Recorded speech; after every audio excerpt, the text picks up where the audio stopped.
Worse than Jeffrey Dahmer. Sounds impossible, doesn't it? But reality can be darker than fiction.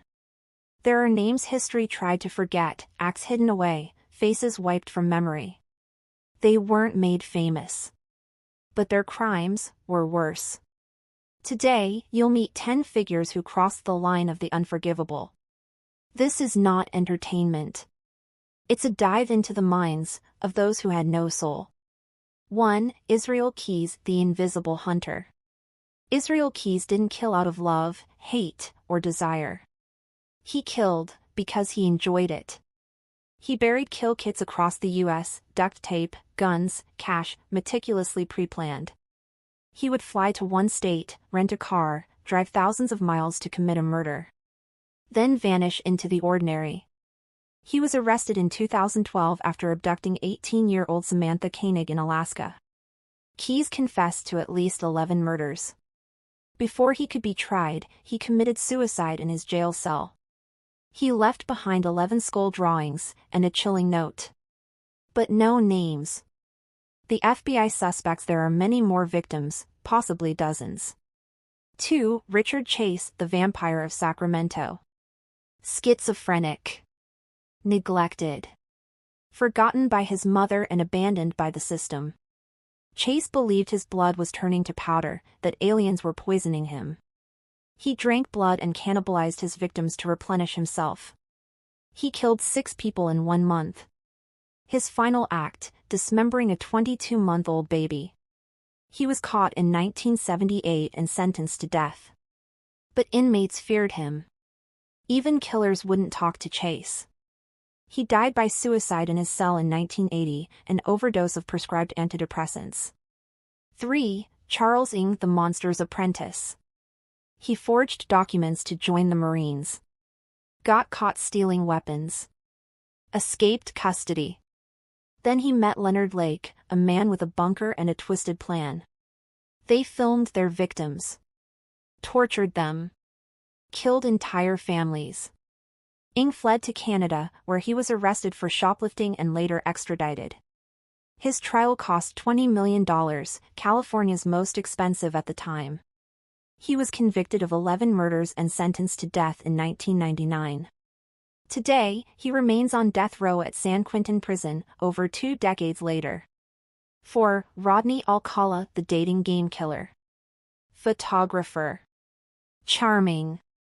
Educated. A finalist on a 1978 dating show. The woman who picked him backed out of the date, her gut told her something was off. By then, Alcala had already killed. He used photography to lure victims.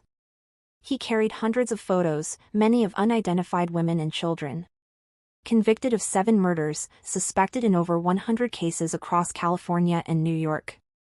Alcala died of natural causes in 2021 after 40 years on death row. 5. Scott Erskine, the Hunter of Innocence. In 1993, 2 boys were found murdered in San Diego. No leads. No evidence. Cold case. Then, in 2001, a DNA match connected Erskine to their deaths. He had been in prison since 1994 for rape. He was convicted and sentenced to death in 2004. In July 2020, he died of COVID-19 complications at San Quentin, alongside fellow inmate Joseph D'Angelo's cell block. 6. Tommy Lynn Sells, the Highway Killer. He claimed to have killed across more than 10 states. His victims, random. Men. Women. Children.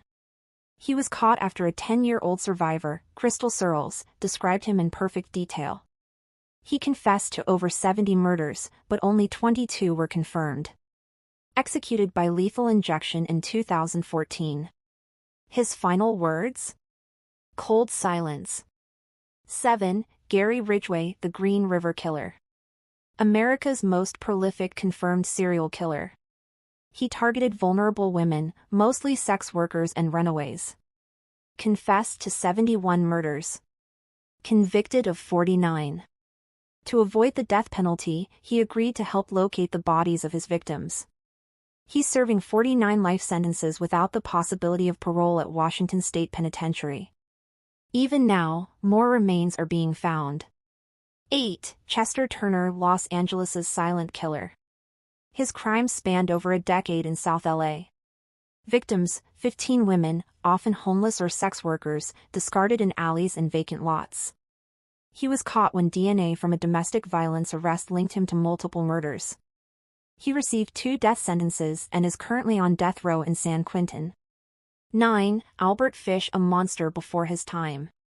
Born in 1870. By the 1920s, he was a living nightmare.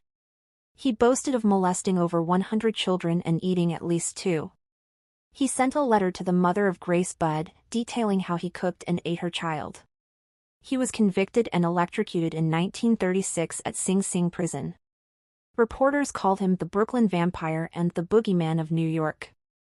10. Quincy Allen, the killer by choice. Allen wasn't born a killer. He became one.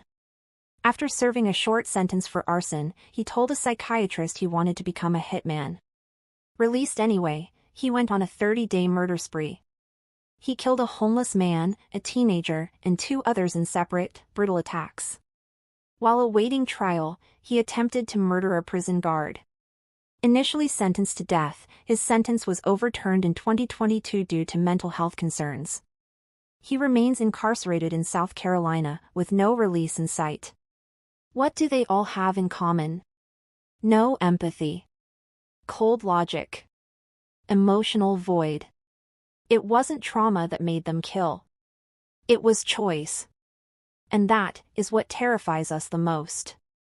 We tell their stories, so their victims won't be forgotten. To remember is to resist. And to resist is the only way to stop new monsters from being born. If this video impacted you, like and share. Subscribe for more deep dives into the human mind. Tell us, which story disturbed you the most? We'll see you on the next ascent into the dark.